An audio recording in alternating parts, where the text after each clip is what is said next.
Hello, everyone, and welcome to Curzon Living Room, another in a series of conversations with filmmakers and film practitioners from around the world.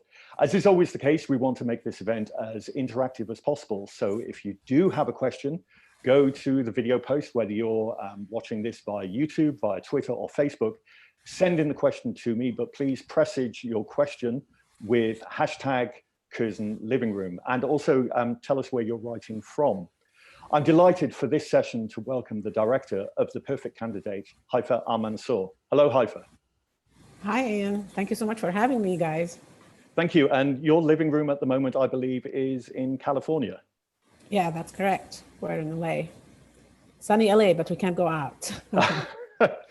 I'd like to start with going back to 2017. In Saudi Arabia, a law was passed overturning the ban that had been in place since the 1980s of all cinemas in Saudi Arabia. We reach a point where people can now go to the cinema. And I'm just curious, your film, your first film, your feature debut, WADJDA, was made in 2012. You feel that the success of that film around the world played a part in the change in that law? I think Saudi Arabia is opening up and for art and for a lot of other things, not only for cinemas. Like women now can drive, and there is so many things that are changing. There are a lot of social liberties that are being provided, like changing the society. Saudi Arabia for so many decades were very closed and very conservative, and there were a lot of Islamists, conservative Islamic interpretation that is all about excluding women and art from the public space. But that has been changing, and it will take time really for people to accept women working in public and to accept art and cinemas and like music and concerts. There is a lot of people are still maybe they feel it threatens their values and who they are as people. But I think it is very important to invest in art and because it is really what creates a civilization, and it's really what makes a nation move forward. So after you made WADJDA, you made one film in England, Mary Shelley, and then you went to the States and made the Netflix film Nappily Ever After.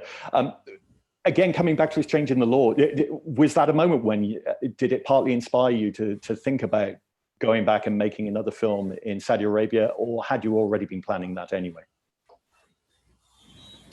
No, I was already planning to make a film in Saudi Arabia. It is for me, it is always nice to go to my, not nice, it is, I feel it's very important for me as a filmmaker to stay close to my roots and to make a film with people that I know the language, I know the food. There is an intimate relationship between the film I make in Saudi Arabia and myself as a filmmaker. It's part of who I am.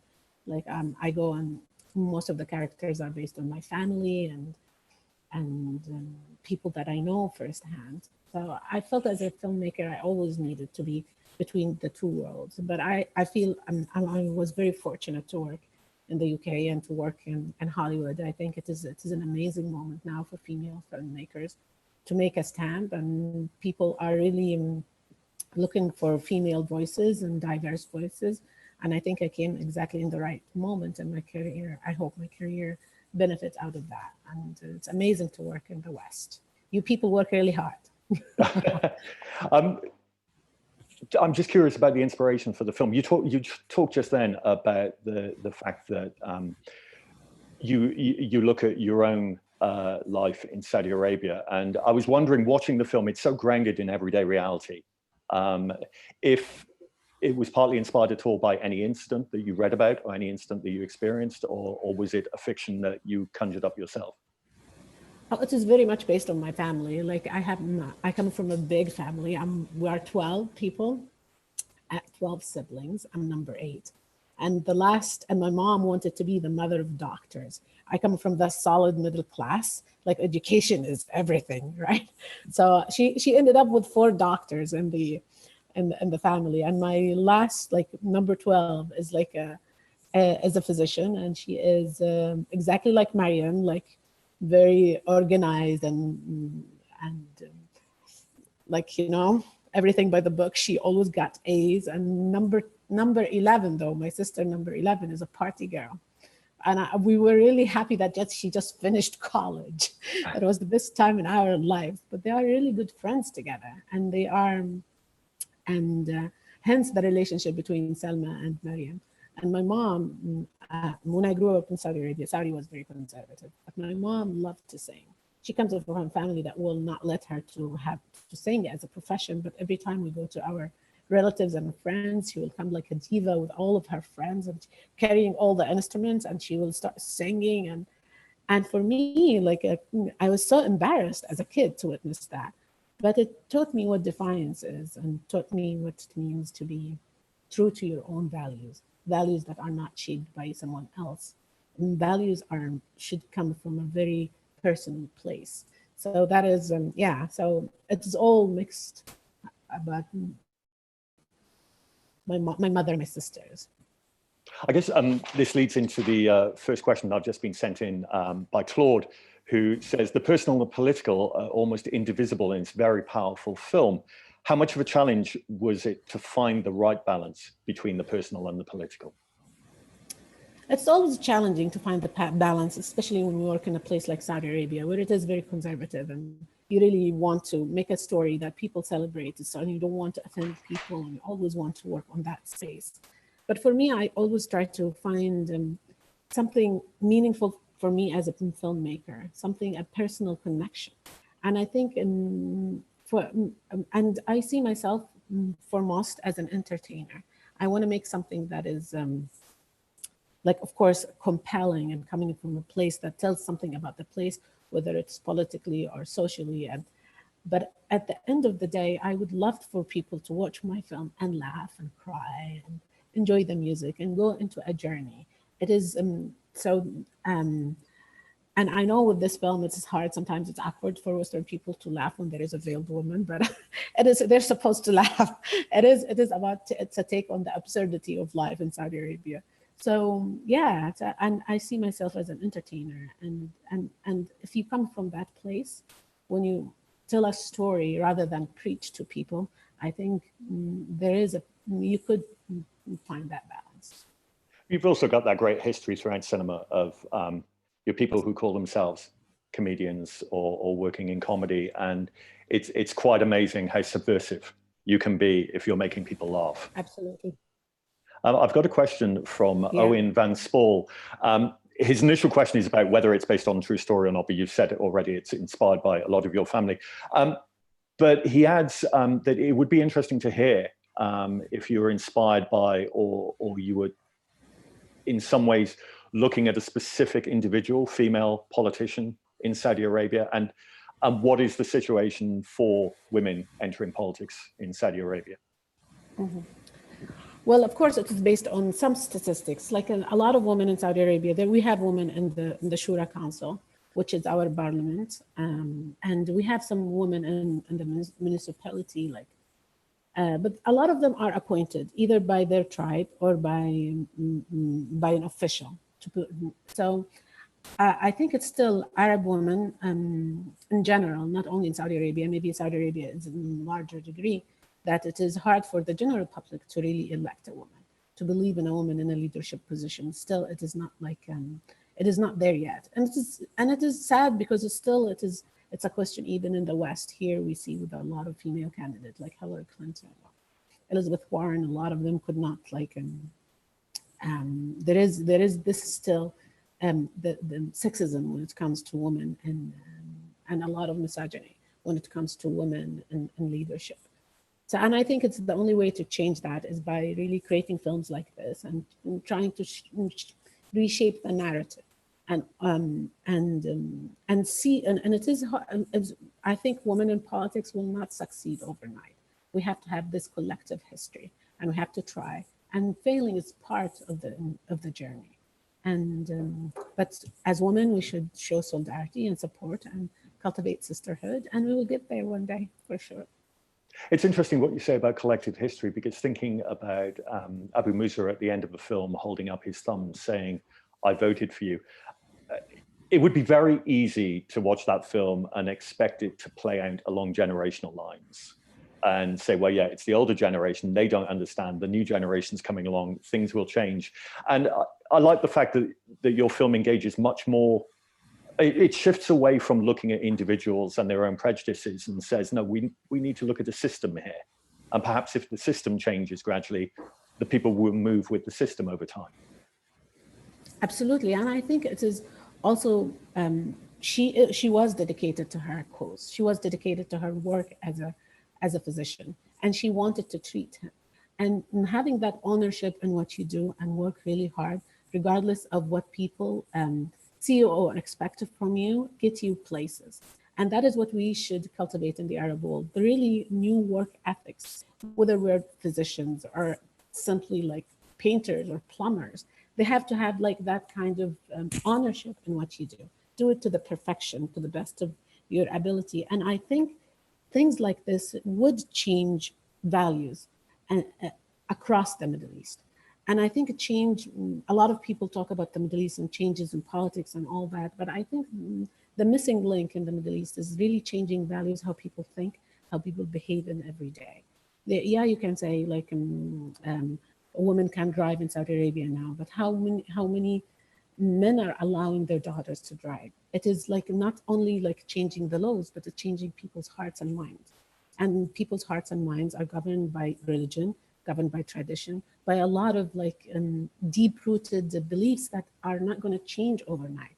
And we really need like cinema and music and art and all that kind of like infusion into the society to change it, to change values and shift them. It has to happen gradually. Like things like that don't change overnight.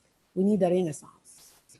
And what's interesting with this idea of change, because I've had lots of time this week, I've had the pleasure of actually being able to go back and watch all your films again. And something that struck me about the characters that you create, the main protagonists in each film, in WADJDA, we open with a shot on a group of schoolgirls' feet. And WADJDA, it has socks and shoes that are different to everyone else's.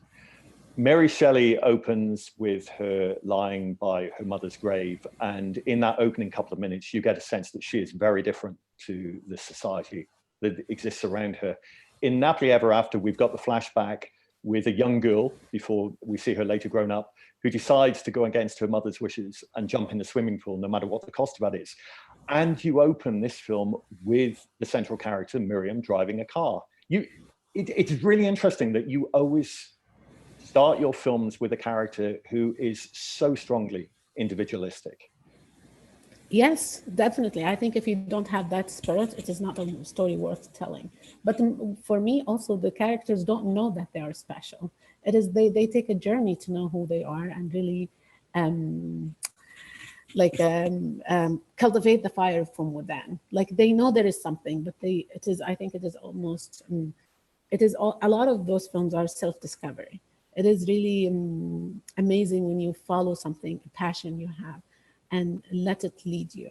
There's so much happens in our lives as human beings. If you really believe in that little spark, that is what makes you happy, and follow it. I think it is, and especially like when it comes to women, where we're always told what to do and how to behave, and our lives is like determined the way we were born, especially in the Middle East. Like maybe different in the West, although it is like still there is. The womanhood journey is very similar somehow. But yeah, so it is really very important to have this drive to be who we are and cultivate our own values and our own image. I first saw WADJDA at the London Film Festival, where it had its UK premiere in 2012. And I was just looking online at the festival site, and there's a director's statement there by you. And one of the lines you say, I come from a small town in Saudi Arabia where there are many girls like WADJDA who have big dreams, strong characters, and so much potential. These girls can and will reshape and redefine our nation. Reading that line and thinking about the perfect candidate, I wonder if at any point in time you saw Miriam in a perfect candidate as the grown-up WADJDA. Yeah, absolutely. I think she has hints of WADJDA. They're like WADJDA maybe more sassy. I think Miriam is more like trying to be more calculated. But I don't know, for film buffs, like WADJDA's name is WADJDA Safan, and Miriam's name is Miriam Safan. So they come from the same family. People who really want to have a dream, people who are willing to challenge a little bit and go out of their comfort zone. And that doesn't mean to be very overly political and all kind of angry and all that, but it means that you take a charge of your own destiny and or your own life. I've got another question here from Selena Robertson via YouTube. She says, in the film, Miriam stands on the shoulder of her mother's. Which women artists' shoulders do you stand on in Saudi Arabia, and who has influenced your work as an artist? Definitely my mom, and my sisters, but my mother, as I said, I told you, my mom is quite a character. If Saudi Arabia was a different country, my mom would be the first like diva in the world, like the first Saudi star. She has that quality. And she would come to my school sometimes with a very light veil. When Saudi Arabia was very conservative, you have to have the completely black. And she would come with light veil and her hair flowing. And I was always like struggled with that image as a kid, because you want to fit in. I don't want to like deal with that. And all the teachers are just like gossiping about her, and it is hard. But I think as I grew older, I understood what it means. I'm not like my mom. It is no way I'll be in a similar like charisma and character, but I understood what it means, like really to be who you are, no matter what people around you say. And that is like a value that I think it is very important. And it is, I hope I can give it to my daughter, is not to give in to peer pressure or not to give in to a lot of things. It's not easy to have your own self. It is a journey. So. I want to talk about the actors you've got in the film playing variations of your family. First of all, Mila Al-Zarani, who plays Miriam. I know the Internet Movie Database isn't always correct, but looking down at all the main cast, there is only one credit, which is for The Perfect Candidate. Were they all first-time actors? Mila is a TV star now. She's an upcoming, like she had a lot of TV, but Arab programs don't get into IMDb. They don't. It is not as organized, so they don't plug into a lot of IMDb. But the rest of them are non-professional actors. Like Selma was the first time she acted the sister, and the father, it is his first time. And Shafi, his friend acted before, like he's an actor. But aside from that, is like all non-professional actors. And I find dealing with non-professional actors such an amazing gift, because they come in with who they are. When you cast someone as a non-professional actor, you cast them on their essence. They look like the person you have written, and they act like him or her. So, and they come in and they try to give you everything of themselves. And I find that is really privileged to watch as a filmmaker. And for example, like you will tell them, like you will do blocking and you tell them, come here, stand here, stop here, you got it? They say, yes, we got it. It's like, sure, that is where you will stop. That is where we're gonna stop. And when the camera rolls, they do their thing. But their thing, and a lot of times, is very sweet. Like, for example, the father on that scene when they are sitting on the bed, before they discuss the mother. We blocked everything, but he, when we started the camera rolling, stopped and took off his shoes, because it is not respectful to come in with his shoes, but we didn't discuss it before. But that is the way it should be done. So when the camera is there, he will give me the real thing. And it is a nightmare for focus pull, or because of it. You know how it is with film, everything is measured. But there is some kind of amazing, like, to see that they open up in front of the camera, and that is really, like, yeah, it is very intimate and very, like, rewarding for me. I feel very privileged to watch that. And how much of Miriam's character shifted or developed once you had cast Mila in the role?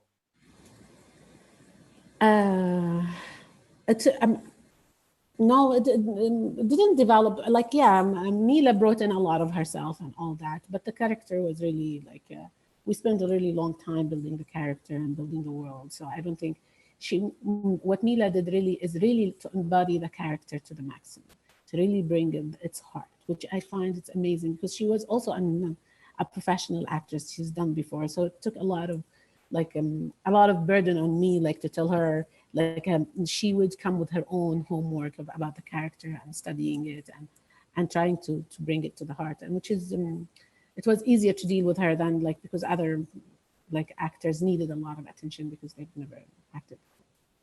I've got a question here about Khalid Abdul Rahim, who plays the father. Could you speak more about that character, and what did you want to show through his personal journey?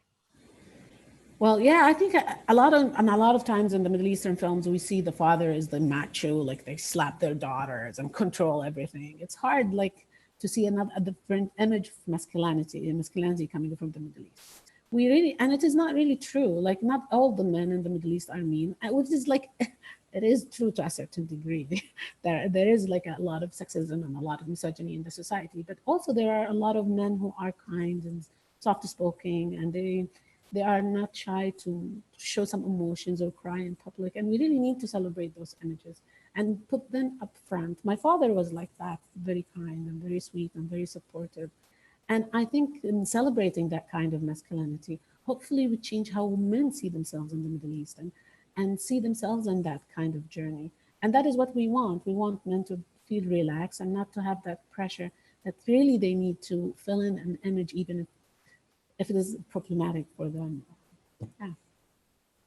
And you also have, through the father, this beautiful music, which I got the sense of watching the film, of saying, yes, obviously things need to change, but don't throw out everything to do with tradition, because there are some traditions that are absolutely beautiful, which is absolutely. music. There's some traditions that are beautiful. And even a lot of religion is about like taking care of your neighbor and like being kind to everybody. And it has just to come, to me, to come from a personal place, not from like a political place. It is not about surveillance. It's not about being militant. It's about being kind and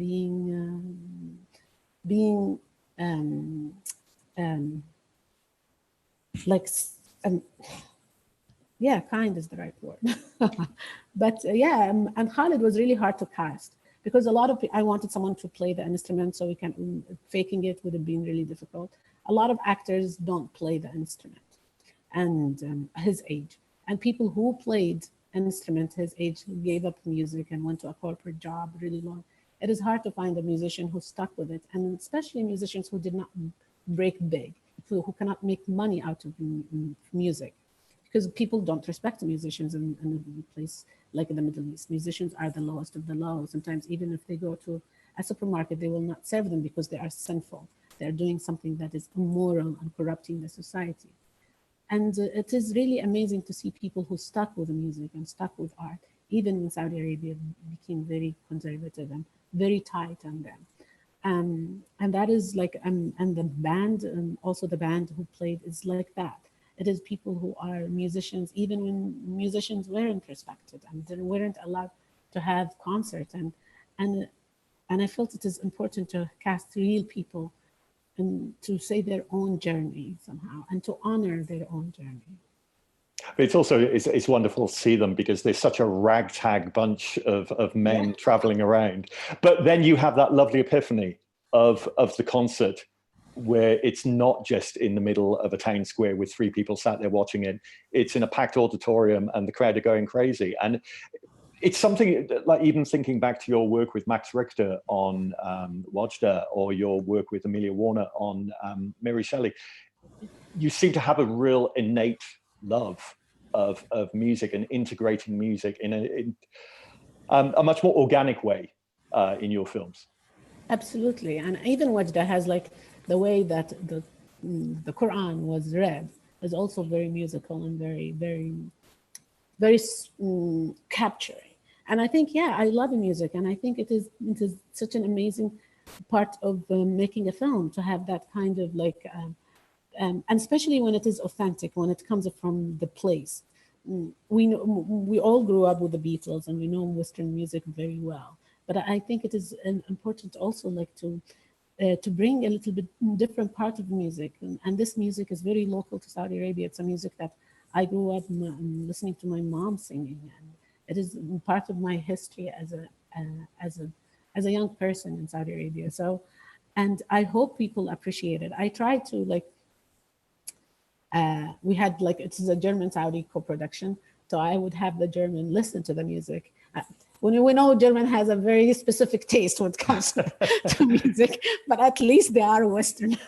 So I would like show them we would listen to the song together and see if it will translate. Because for me, I love it. I grew, it is an acquired taste. I grew up with it, but I wanted to see if it will read with them, if they will enjoy it. So. But you've also got that lovely contrast. Not just, I mentioned Volker Bertelmann's music, but you've also got the YouTube sensation Khadija Muath, who performs at the weddings, who is superb. She's amazing. And she is a really famous, a real wedding singer. And she only like sings in like rich people weddings. And when I approached her for the role, she said, like, you are not paying very much, but it's okay. I'll take it because I want to be more famous. It's amazing. I love that about her. Yeah. And it is like, when she comes to the screen, she just like, when she starts singing, it's just like she lights up. That is what she does. She commands the stage, which is amazing. And I've got a final question. This is from Sal in Hastings, and perhaps it brings us back to the original talking about cinemas in Saudi Arabia. What's it like to work as an actor in Saudi Arabia? And added to that, what was the freedom that you had like regarding the casting?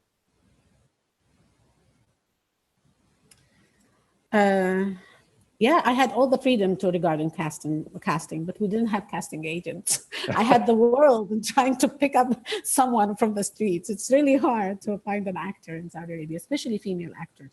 Like to challenge the society and to become an actress is not an easy journey for a lot of young women who maybe love to perform, but still they are questioning what the society would say and how would they take that profession. That is why when Salma came in and Dai, the girl who played the sister, she came in and she's amazing. She had the qualities of a star, and she started like she didn't take herself like seriously because the role was supposed to be funny, and she read it and I really I was really impressed because it is hard to be a comedian, and she has her own like it's Instagram. Like the content is like, I don't know, Dai is like funny. It's a comedian. So the content sometimes intellectually is not where it should be, but it is funny. And it's hard for women to be like comedians and to be silly and not to take themselves seriously. And I really love that. And I think it has there's a lot of courage to be an actor in Saudi Arabia, to be engaged in any kind of art. It is in a place like the Middle East, it's not easy. So I respect a lot of actors who still are there, and it is a huge community, like service they're doing to our community to be engaging with art.